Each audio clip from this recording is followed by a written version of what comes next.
50 बरस से ऊपर के मुस्लिमों को पेंशन दी जाएगी। नंबर 1, 50 बरस के मुसलमानों को पेंशन दी जाएगी। ईदगाह और कब्रिस्तान के लिए अलग से हर बड़े शहर में भूमि आवंटित की जाएगी। ईदगाह और कब्रिस्तान के लिए हर शहर में भूमि आवंटित की जाएगी और राज्य की राजधानी में एक आलिशान हज हाउस बनाया जाएगा। नूर भाषा कॉर्पोरेशन बनाया जाएगा जो 100 करोड़ उसका बजट होगा। 5 लाख रुपया बिना ब्याज के 5 लाख रुपया बिना ब्याज के मुसलमानों को लोन दिया जाएगा। 100 करोड़ रुपए का बजट आवंटित किया जाएगा। 10,000 इमामों को, मस्जिद के इमामों की 10,000 रुपए की नौकरी दी जाएगी। उनका वेतन 10,000 रुपए होगा। मौजन का 5,000 रुपए। हर मस्जिद के इमाम को 10,000 रुपए की नौकरी दी जाएगी, उसका वेतन होगा। गवर्नमेंट जो क्वालिफाइड इमाम होंगे, जो पढ़े लिखे कह दीजिए या जो विद्वान इमाम होंगे, उनकी नियुक्ति गवर्नमेंट काजीज के तौर पर की जाएगी। 5,000 रुपए हर मस्जिद के रख रखाव के लिए हर महीने दिया जाएगा। 5,000 रुपए हर मस्जिद की रख रखाव के लिए दिया जाएगा और मस्जिद को 1 लाख की सहायता दी जाएगी। एक बार फिर मैं सरसरी तौर पर सुना देता हूं, तब आपको समझ आएगा। मुस्लिमों को 50 साल के ऊपर के मुसलमानों को पेंशन दी जाएगी। ईदगाह और कब्रिस्तान के लिए हर शहर में जमीन आवंटित होगी और राज्य की राजधानी में एक शानदार हज हाउस बनाया जाएगा। नूर भाषा कॉर्पोरेशन बनाया जाएगा 100 करोड़ रुपए से और मुस्लिम फाइनेंस कमीशन के तौर पर कमीशन जो है वो 5 लाख रुपए का इंटरेस्ट फ्री लोन, ब्याज रहित ऋण मुसलमानों को दिया जाएगा। 10,000 रुपए इमाम की और वेतन होगा। 10,000 रुपए इमाम की सैलरी होगी। मौजन का 5,000 रुपए सैलरी होगी और जो क्वालिफाइड इमाम होंगे उनको गवर्नमेंट काजी के तौर पर सरकार में नियुक्त किया जाएगा, सरकारी नौकरी दी जाएगी और 5,000 रुपए हर मस्जिद की देखरेख के लिए महीने में दिया जाएगा और 1 लाख रुपए मस्जिद को सहायता दी जाएगी। इसके अलावा जानते हैं क्या है? ये टीडीपी चंद्रबाबू नायडू का चुनावी घोषणा पत्र है जो अभी अभी हुए चुनाव में उन्होंने आंध्र प्रदेश की सरकार के साथ, आंध्र प्रदेश की जनता के साथ लिखित वायदा किया। क्योंकि भारतीय जनता पार्टी भी उनके साथ थी, पवन कल्याण भी उनके साथ थे, तो ज्वाइंट मैनिफेस्टो में यह बात आई। 5 इसके अलावा 4% मुसलमानों को आरक्षण और हर मुसलमान जो हज यात्रा पर मक्का के लिए जाएगा उसे 1 लाख रुपए की सहायता, सरकारी सहायता दी जाएगी। ये 2 वायदे भी चंद्रबाबू नायडू ने किए। आपको मालूम है कि जब आंध्र प्रदेश और तेलंगाना अलग अलग नहीं था, एक राज्य था, तो वहां पर उर्दू विश्वविद्यालय और हज हाउस, शानदार हैदराबाद का हज हाउस है, आप देख लीजिए, वो भी टीडीपी की सरकार ने ही बनवाया था।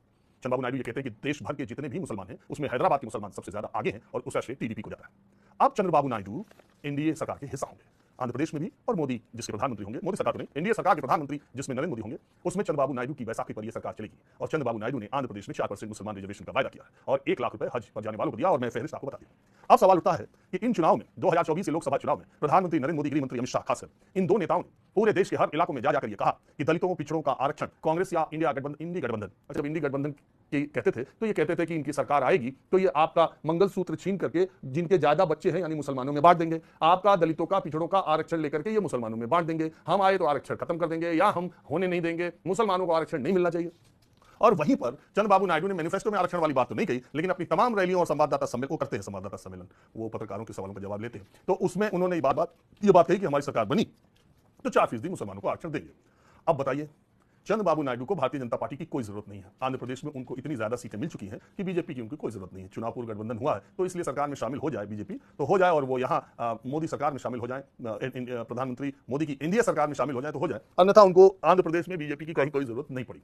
उनके सांसदों की संख्या भी 16 है। तो अब सवाल यह उठता है कि अगर चंद्रबाबू नायडू की सरकार में बीजेपी शामिल होती है और वो मुस्लिम आरक्षण लागू करने का फैसला करते हैं तो क्या इस आधार पर बीजेपी उनके सरकार से निकल सकती है और क्या राष्ट्रीय स्तर पर चंद्रबाबू नायडू से समर्थन लेने से इनकार कर सकती है? क्या ऐसा हो सकता है? और चंद्रबाबू नायडू अपने इस वायदे को कितना जल्दी पूरा करेंगे? अगर नहीं निकलती है तो इसका मतलब, मैं जो हमेशा बोलता हूं कि सत्ता का चरित्र एक होता है, चेहरे अलग अलग होते हैं। किसी भी तरीके से आप सत्ता में बने रहें, चुनाव के पहले जो बात कह रहे हैं, चुनाव के बाद वो बात बिल्कुल बदल जाती है, क्योंकि आपको सरकार में बने रहना है। और जिस बात को लेकर के आपने इंडिया गठबंधन को कटघरे में खड़ा किया कि ये मुसलमानों का आरक्षण देंगे, वो आपके इंडिया गठबंधन के ही सबसे बड़ा धड़ा अगर इंडिया का है तो चंद्रबाबू नायडू का है। वही अगर आरक्षण देने का फैसला करते हैं तो फिर इस पर बीजेपी का रुख क्या होगा? उनसे समर्थन लेगी कि नहीं लेगी, और उन्हें एनडीए से बाहर का रास्ता दिखाएगी कि नहीं दिखाएगी, सरकार में शामिल होगी कि नहीं होगी? ये बड़ी देखने वाली दिलचस्प बात होगी और इसको आप भी ख्याल कीजिएगा, हम भी ख्याल करेंगे, जब फैसला आएगा आपको पता चलेगा। लेकिन इस बीच